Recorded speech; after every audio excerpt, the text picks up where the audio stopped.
Shalom Aleichem, sweetest friends. Welcome back to another edition of the Yeshiva Gedola, the Skype video presentation. Baruch Hashem.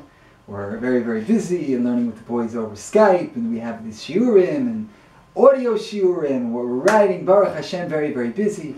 And as always, I thank my sponsors. I want to dedicate this talk to my sweetest and most beloved friend, Moshe Yehuda ben Peshadina. He should be Zocha B'Karav Mamish L'Zivu Kogum in Hashemayim. And another very sweet and beloved friend, Daniel Simcha ben Chaberezel. Also, he should be Zocha to L'Zivu Kogum in Hashemayim and Bracha B'Hatzlacha to both of them. B'chol Maaseh Yidehem. Today I'd like to talk a little bit about Avraham and Lot and extract a lesson for life that we can all use. It says in the Torah, we know about the war between the 4 kings and the 5. Lot was taken captive. Bereshis Yodal Yudbeis Vayikhu es Lot v'es Rechusho, etc. They took Lot and his possessions. And then afterwards Avram heard that his brother, his nephew, the Torah calls him brother, but his nephew had been, we loved very much, like a brother, had been taken captive. Vayir defeim ad chova, he ran after them. Vayoshav es kol ha-rechush, v'gam es lot v'rechusho heishiv. And he returned all of the possessions, and also Lot and his possessions he returned. The commentaries on the Torah ask, or Chaim HaKadosh and others, what's going on over here? Why was Avraham Avinu waging this war? To save Lot, right? So you would expect that the pasuk would start with Lot. He saved Lot. That's what the pasuk says. The pasuk says, "Vayoshev es kol ha-rechush." V'gam also, besides the rechush, he also got Lot.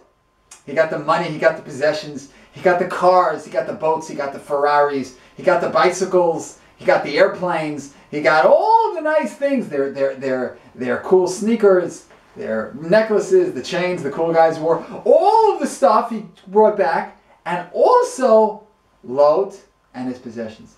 Why not start with Lot? So you can look at the Orach Chaim and see how he deals with this.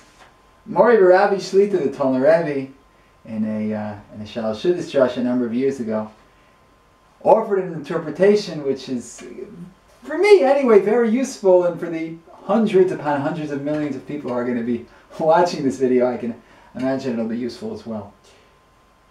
We all know that in life, very often we have avoda. We're trying to improve, we're trying to grow. That's what life is. Life is growth and improvement, working on yourself. And sometimes we feel like we're running in place, we're not advancing. Sometimes we have in the home, we have like this treadmill, and I'm running in the middle. I call out to my daughter, I say, I feel like I'm going nowhere fast. You know what I mean? I'm not advancing, I'm just running in place. That's because I'm on a treadmill. In any event, that's what happens sometimes in Avodas Hashem. We're just working on ourselves, and we're not advancing. So the problem is that we're not getting to the root. We're just dealing with externals. In order to fix something, you have to get to the root. You have a leak in the house. So every hour, the lady of the house faithfully takes her mop and mops up the leak. And then a wise man knocks on the door, and he says, "Ma'am, I have a piece of advice for you. You're interested?" And she says, "Yeah." Instead of taking your mop and cleaning up the leak every hour, why don't you fix the leak? Aha! So if you get to the root, then it's going to be fixed. Otherwise, you're just going to keep dealing with it again and again and again. That goes for all of our problems. Get to the root. Some root canal. Doesn't hurt so much and doesn't cost nearly as much. In any event, Lot was in stone, say Chazal, because he loved money. He had chemdes hamamon. Avram Avinu understood the root of this problem, and he was trying to correct it. And he had to teach Lot a lesson. Avram Avinu was a sonei Betza. Avram Avinu wasn't interested in money. Avram Avinu said to Melech Sdom, "Imichut v'atzroch now, I'm not interested in taking anything. Take it all back." And that's why Avram Avinu said, that's why the Torah says about Avram Avinu, "Vayoshav es kol harechush." First, he gave back all of the possessions. It could have been his. Kibush Milchama. He got it. He won the war. He could take the spoils for himself. No. He didn't want to do that. He wanted to show Lot, first and foremost, teach Lot a lesson that we're not in this world to run after money, to get more things. Like the t-shirt says, he who dies with the most toys wins. I would say it's the opposite. He who dies with the most toys loses the most toys when he dies. Like a guy with $80 million died. On that day, he lost $80 million. The guy with no money died, so he didn't lose any money. So in any event, Avram Avinu was teaching Lot, stop running after money. Don't go with those bad guys to get money. That's why he was there. So he gave it all back. First, Vayashav es kol harechush. First, he gave back all the possessions which he could have taken for himself.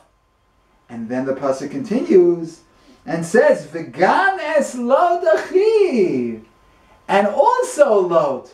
First, he taught Lot that lesson. And then also, in addition to that, he got Lot back. And then after that it says, Urechusho, Lot and his rechush. He was showing Lot, you're before the rechush. People become before possessions. Life isn't just about getting as much as you want. Money, stocks, houses, cars. It's not life. Go for what's real. Says David HaMelech in Tehillim, Hatzileni midamim Elohim, which literally means, save my blood from being spilled, O God. Rav Meir Miparim Lishlan said, no. Hatzileni, save me, midamim Elohim. From damim, damim can mean money. From money being my God. As it says in the Holy Sefer, Ramasayim Tzofim, of Maharash, Mishinava, in the Tanakh Belio Rabba Perikheos Gimel Ayin Sham, he says, "Ein shum tava shekoshu b'pnimius halev b'nekudas hamoach ketava zu." There's no tava like money. The other tavas you can work on. You can. Person likes food too much, so he can limit himself how much he's going to eat, even though it's not so easy either. Person has other tavas. He can try to control himself. We even have halachas how to deal with those tavas. But money's in the pnimius halev. Money is very, very, very, it's a shrek l'chatayva. Oh, does it destroy people? We have to be very careful. It requires constant work and vigilance. I once read a book, not suggesting it, I read it when I was a kid. I didn't realize that it wasn't appropriate reading for a child, but we did tshuva. Called Ball 4 by Jim Bouton, pitcher for the Yankees. And he said a line that I always remember. He said that all the years I thought I was grasping the baseball, but ultimately I realized it was the baseball that was grasping me. It was the game that was owning me. I wasn't owning the game. And a lot of times, people don't own their money. The money owns the person. That's something we have to be very careful about. And we have to have a list of priorities in life and know what's more important and less important. Know what's a means and what's an end. And money is only a means. It's not an end. And we can go on and talk about this for days and days and days. And that, I think, is the ikar type of this door. It's terrible, it's scary, it's frightening. And our job is to break it, and we break it by giving and giving and giving and giving, trying to rid ourselves of this type, teaching our children what's really important in life. Not that we shouldn't have any, we should have a lot. We should have a lot. We should also give it to good causes. But know that it's a means and not an end, and it should be used for good purposes always, for avodas Hashem. And that schus will be zocha mitzvah Hashem to grow in Torah and Yerushalayim v'simcha v'tuv levav me'rov kol. Shalom, shalom, sweetest and most beloved friend.